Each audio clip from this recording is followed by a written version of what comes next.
Welcome back, everyone. You guys requested a deep dive into America's most legendary heists, and we are so excited to deliver. We've got some incredible sources Oh, yeah. lined up, including this excerpt called "Pasted Text," and I really think you guys are going to be hooked. I mean, the level of detail and intrigue in this thing is It's amazing how these heists, even decades later, still have the power to grab our attention. right. It's more than just the money, it's the audacity, Uh-huh. the meticulous planning, Yeah, and the lasting cultural impact that makes them so fascinating. you're so right. I mean, we're talking about events that have, inspired countless movies, books, and endless speculation. But before we get into the nitty-gritty, let's take a moment to consider, what actually makes a heist legendary? What elevates it from, simple robbery to something that becomes part of our Yeah, cultural consciousness? that's a great question. It's certainly not just about the dollar amount, Right. though a hefty sum never hurts. A truly great heist is a symphony of factors, a perfect storm of audacity, meticulous execution, and a cultural impact that echoes far beyond the vault doors and police sirens. Okay, I love that symphony of factors. That's Yeah. a great way to put it. So let's break down those instruments, so to speak. What do we mean by audacity in the context of a heist? Is it just about stealing a lot of money, or is there something more to it? It's definitely more than just the loot. Okay. Audacity is about pushing boundaries, Hmm. taking a swing at the seemingly impossible. It's about the target, the method, the sheer chutzpah of the act. Think about the Great Train Robbery of 1952. Okay. Picture post-World War II America, a time of economic boom, but also simmering anxieties about crime. This heist was a masterpiece of military-style precision, with a gang intercepting a train carrying the equivalent of $28 million today, Whoa. near Northfield, Minnesota. Not exactly your typical back alley stick-up. Whoa, $28 million. Uh. That's insane. And it happened in Minnesota. Not exactly the crime capital of the world, is it? Okay. So in this case, the audacity came from the target itself, Ah. a moving train, Right. and the amount they managed to pull off. Absolutely. And don't forget the ringleader, Willie Sutton. Oh, yeah. This guy became a legend, notorious enough to land on the FBI's most wanted list. He embodied that combination of daring and meticulous planning that we see in so many of these great heists. It's almost like a paradox, isn't it? Meticulous planning Right. and wild audacity all wrapped up in one. Right. But even the best laid plans, as they say, can go awry. That's the point, isn't it? The Great Train Robbery was indeed meticulously planned. Yeah. But many of the gang members were eventually caught. Really? It raises a fascinating question. Did their audacity, their belief that they could pull off the impossible, ultimately lead to their downfall? Yeah. Did they become overconfident, miss crucial details? Or were there unavoidable errors, unforeseen circumstances that tripped them up? It's a question that follows many of these legendary figures. It's like a Greek tragedy almost, where their ambition becomes their fatal flaw. Right. But I think that's part of what makes these stories so compelling, right? That tension between brilliance Yeah. and vulnerability, the possibility of both triumph and failure. Yeah. Speaking of vulnerability, let's fast forward a few decades to a heist with a very different flavor. The Loomis Fargo Robbery of 1997. This one hits close to home because it involves a classic element. The insider. Ah, yes, the insider. The Loomis Fargo case is a chilling reminder that sometimes the greatest threats come from within. It exposes those internal cracks, Yeah. those security vulnerabilities that can be exploited by someone who knows the system inside and out. And as we'll see, it's not just about security systems, Right. it's about human nature itself. Okay, so set the stage for us. Who was this insider, and how did he manage to pull off such a massive heist? His name was David Scott Ghantt, and he was a vault supervisor at Loomis Fargo. Okay. His position gave him that crucial inside knowledge, the blueprint to the vault's security system, and the routines of his colleagues. Wow. He and his accomplices managed to steal a jaw-dropping $17.3 million from the vault in Charlotte, North Carolina. Ooh, $17.3 million. That's more than some small countries' GDPs. So Gant had access, but what about the audacity factor? How did he get away with it? Did he slip into the night with a duffel bag full of cash? Well, that's where it gets even more interesting. Gantt's escape to Mexico with his fiancée was more Bonnie and Clyde than Ocean's 11. I see. They were living large, throwing money around like it was going out of style. Wow. He even tried to hire a hitman to eliminate a co-conspirator. What? Talk about audacious. Okay, that's definitely pushing the boundaries of audacious. So it sounds like Ghantt had the access, the plan, and the audacity to pull off the heist. But what about the meticulous planning we talked about earlier? Did his downfall come from a lack of careful execution? Exactly. His audacious lifestyle and reckless spending habits, combined with some pretty glaring security oversights on his part, Okay. ultimately led the FBI right to him. Wow. Much of the money was recovered, Okay. but the case serves as a stark reminder that even the most meticulously planned heist can unravel due to human error and, let's face it, a hefty dose of hubris. It's a classic case of getting blinded by the loot, isn't it? Greed and recklessness taking center stage. But what fascinates me is that even with these flaws, these heists still manage to capture our imaginations. There's a sense of wonder almost at their daring, Right. even if we know it's wrong. Speaking of heists that continue to capture our imagination, Yeah. let's move on to one that remains shrouded in mystery, unsolved to this day. The Isabella Stewart Gardner Museum heist of 1990.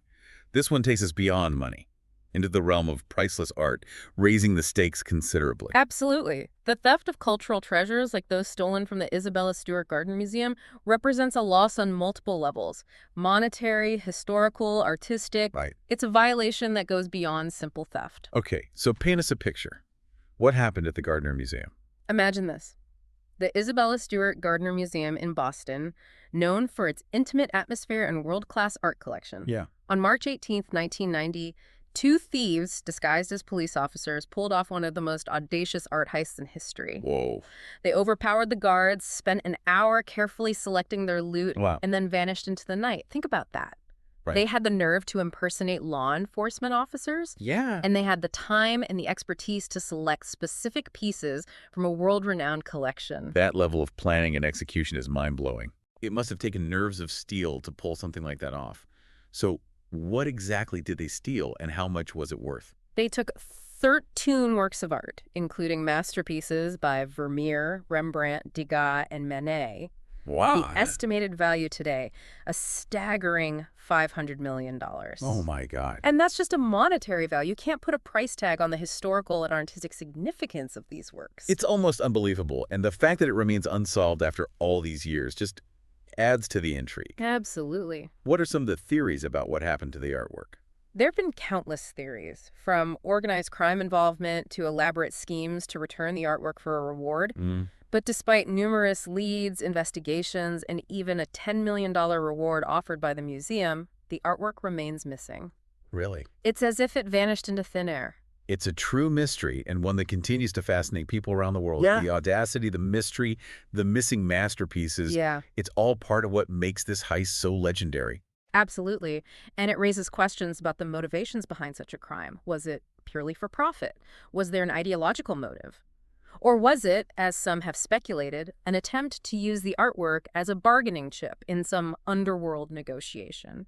We may never know for sure, and that uncertainty only adds to the fascination. Speaking of fascination Right. and audacious heists, Yeah. let's shift gears for a moment and venture beyond American borders to a heist that, while not on U.S. soil, has had a significant impact on heist methodology.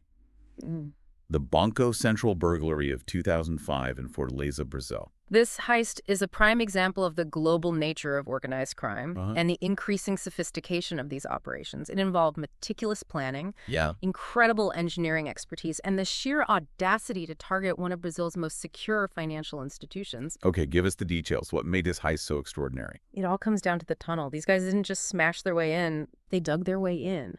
They spent months excavating a tunnel over 250 feet long, complete with lighting, ventilation, and reinforced walls. It was a feat of engineering that would make any civil engineer proud. They tunneled right into the bank's vault and made off with an estimated $70 million. You're kidding.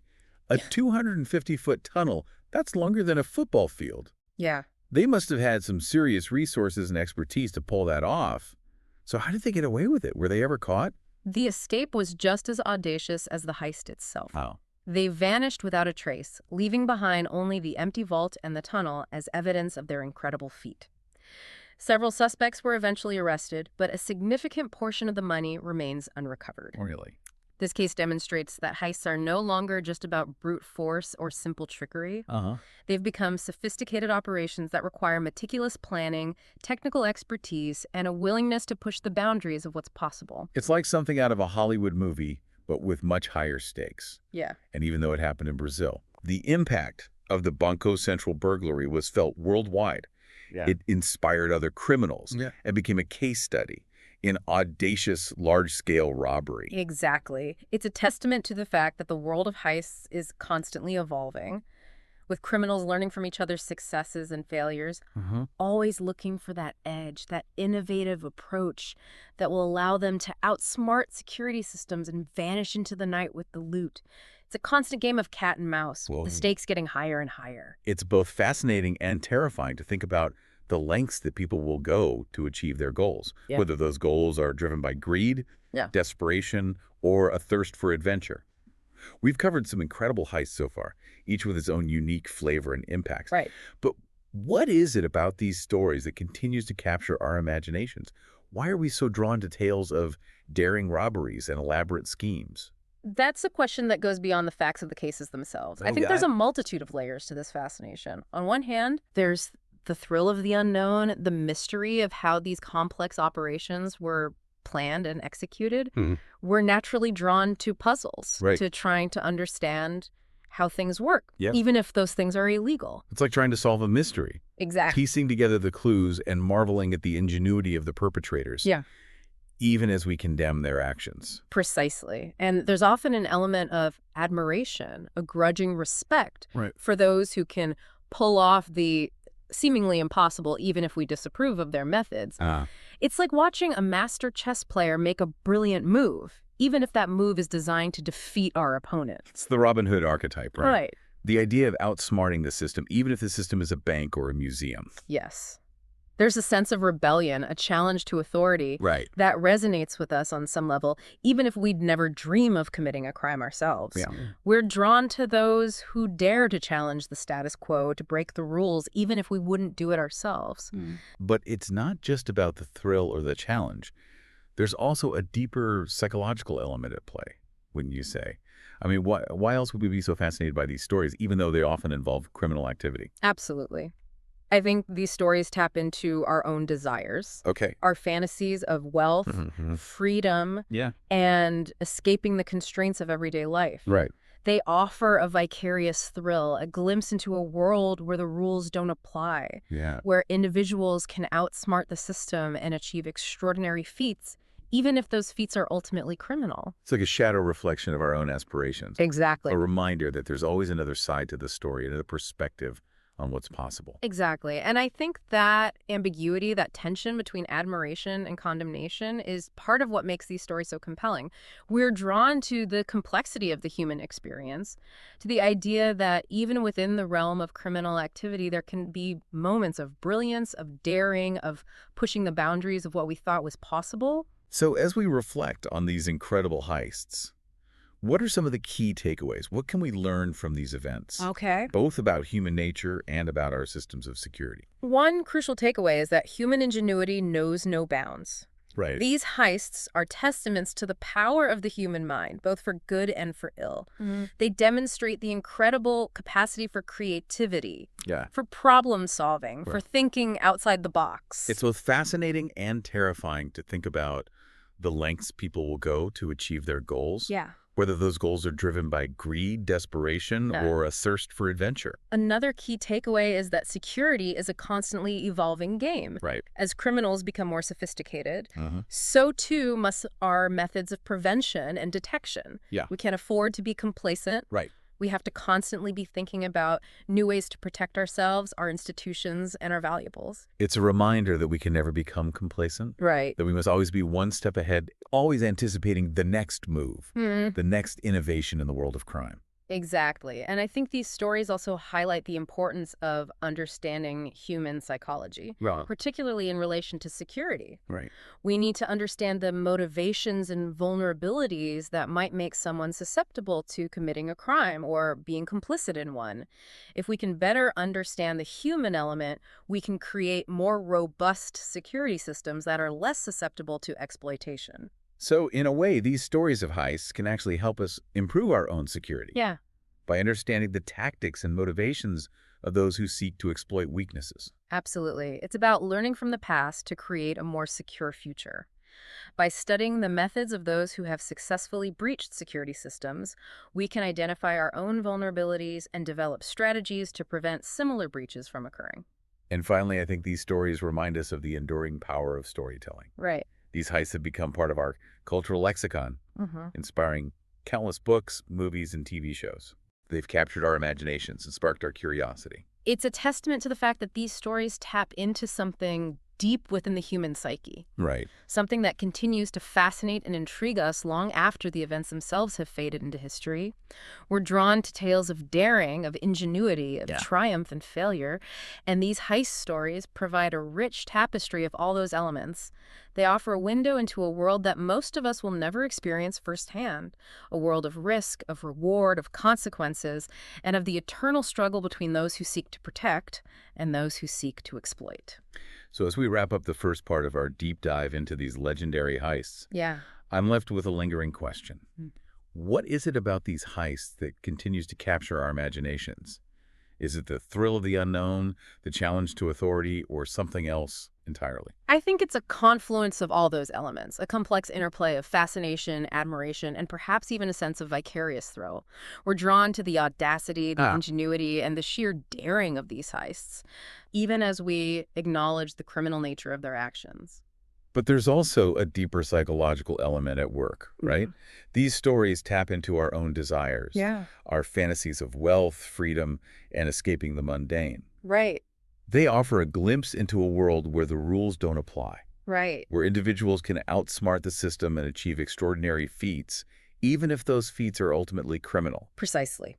They offer a glimpse into a world where the impossible seems possible, where ordinary individuals can achieve extraordinary things, Right. even if those things are on the wrong side of the law. It's like a shadow reflection of our own aspirations, a Mhm. reminder that there's always another side to the story, another perspective on what's possible. Exactly. And I think that ambiguity, that tension between admiration and condemnation is part of what makes these stories so compelling. We'll delve deeper into those questions in the next part of our deep dive, where we'll explore the psychological, sociological, and cultural factors that contribute to our fascination with heist stories. We'll also examine the ethical implications of these crimes and consider the impact they have on our perceptions of security, trust, and the very fabric of society. It's fascinating, isn't it? We're both condemning these acts as criminal, yet we can't help but be drawn to the ingenuity, the Uh-huh. meticulous planning. Yeah. It's like watching a high wire act dangerous and thrilling in equal measure. Exactly. We know we shouldn't root for the criminals, but there's a part of us that can't help but admire their audacity, their Uh, ability to outsmart these seemingly impenetrable systems. yeah. And as we promised, let's dive into the why.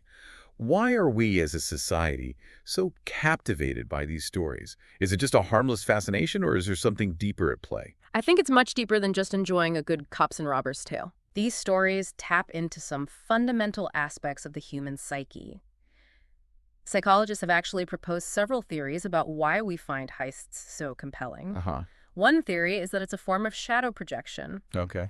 where we admire in these criminals the traits we might secretly wish we had: Yeah. daring, boldness, a willingness to break the rules. So we see a little bit of ourselves in these masterminds, That? even if it's just a tiny sliver of rebelliousness that we keep safely tucked away in our everyday lives. Exactly. And it's not just about individual psychology. Sociologists argue that heist narratives reflect our societal anxieties and aspirations. Okay. Think about it. Heists often target institutions that represent power and wealth banks, museums, corporations. Right. Could it be that these stories offer a vicarious sense of rebellion against systems that we perceive as unfair or inaccessible? That makes a lot of sense. Yeah. These heists become symbolic acts, a David versus Goliath narrative here. that resonates with our own feelings of powerlessness Yeah. or frustration with the establishment. And in a way, the success of these heists, even if temporary, reinforces the idea that the system can be beaten. And let's not forget the role of popular culture. Right. Hollywood has played a huge part in romanticizing the heist, from classic films like Bonnie and Clyde to modern blockbusters like the Ocean's 11 franchise. Oh, yeah. These films often portray heist crews as glamorous, skilled, and even heroic figures. Right. They're the anti-heroes we love to root for, even if we know they're breaking the law. Exact. So media representation definitely fuels our fascination. Yeah. But beyond the psychological, the sociological, and cultural factors, there's also the simple fact that heists are just incredibly good stories, aren't they? Absolutely. They have all the elements of a great narrative: Right. conflict, suspense, high stakes, and often unexpected twists and turns. Absolutely. Heist narratives offer a clear-cut conflict. The criminals versus the authorities, or sometimes even rival criminal gangs. The planning and execution of the heist build suspense, leading up to the climactic moment of the robbery itself and the aftermath with the pursuit, the investigation, and the possibility of capture or escape keeps us on the edge of our seats. And often there's an element of moral ambiguity that adds complexity and depth to the story. We might find ourselves sympathizing with the criminals, even if we disapprove of their actions. Or we might question the motives of those in authority, wondering if they're truly serving justice. It's that complexity, that blurring of the lines between right and wrong, that keeps us engaged. It forces us to think critically about our own values and beliefs, and to question the systems and structures that govern our lives. And what about the cultural impact that we mentioned earlier? How do these heists, beyond being great stories, actually shape our culture and our perceptions of security, trust, and even the law? That's a great point. These heists often serve as cautionary tales, reminding us of the vulnerabilities of our systems and the potential for human error, greed, and betrayal. They force us to confront the reality that no matter how secure we believe our institutions to be, there's always someone out there who might be smarter, more determined, or simply luckier. They expose the cracks in our societal armor, so to speak. It's a humbling reminder that even the most sophisticated security systems can be breached, and that human ingenuity can be used for both good and ill. So in a way, these heist stories serve as a wake-up call, prompting us to reevaluate our security measures, both on a personal and societal level. And it goes beyond physical security. They make us question the systems we rely on, financial systems, law enforcement, even our own judgment of character. The Loomis Fargo case with the insider element is a prime example. It highlights the vulnerabilities that arise when trust is broken, and it makes us question who we can truly rely on. That's unsettling, isn't it? It is. The idea that even those we trust, those closest to us, might be capable of deception and betrayal. But in a way, these uncomfortable truths are part of what makes these heist stories so compelling. Absolutely. They force us to confront the complexities of human nature and the fragility of the systems we rely on. Absolutely. And they often spark important conversations about how we can improve those systems. How we can make them more robust and resilient in the face of ever-evolving threats. Think about the aftermath of the Isabella Stewart Gardner Museum heist. Museums around the world reevaluated their security protocols, invested in new technologies, and implemented stricter procedures to prevent similar incidents from happening. It's a reminder that even though these heists represent failures of security, they can also serve as catalysts for improvement, for innovation, and for a deeper understanding of the risks we face in an increasingly interconnected world. And let's not underestimate the psychological impact these heists can have on the public. They can create a sense of unease, a feeling that no place is truly safe, that even the most secure institutions are vulnerable to attack. It's a reminder of our own vulnerability, a feeling that can be both unsettling and, in a strange way, liberating. Absolutely. It forces us to confront our own mortality, our limitations, and the ever-present possibility of chaos and disruption. It's like a controlled dose of chaos. A reminder that the world is not as predictable or controllable as we might like to believe. And this disruption, this challenge to our sense of order and security is part of what makes these heist stories so captivating. They force us to confront the unknown, the unexpected, and the potential for things to go wrong. Even when we think we've taken every precaution. It's a fascinating paradox. Yes. We're drawn to these stories because they tap into our anxieties about security and vulnerability, yet at the same time, they offer a sense of escapism, a thrill of vicariously experiencing a world where the rules are broken, where audacious individuals defy the odds and achieve the seemingly impossible. It's a complex and multifaceted fascination, Yeah. one that reflects our deep-seated need for stories that challenge our assumptions, Yeah. test our boundaries, Right. and remind us of the infinite capacity for both brilliance and fallibility that exists within the human heart. It's about acknowledging the darkness and the danger, while also marveling at the ingenuity, the creativity, and the audacity that these heists often reveal. I think you've articulated it perfectly. These heist stories, as we've explored, are more than just tales of crime. Yeah. They're windows into human nature, reflections of our desires, our vulnerabilities, Yeah. and our capacity for both brilliance and transgression. And as we continue our deep dive, Yeah. I think it's important to remember that while we might be fascinated by the audacity and ingenuity of these heists, we should never lose sight of the real-world consequences, both for the victims and for society as a whole. Right. These are not victimless crimes, Right. and their impact extends far beyond the immediate theft of money or valuables. That's a crucial point to remember. Behind the glamour and the intrigue, Yeah.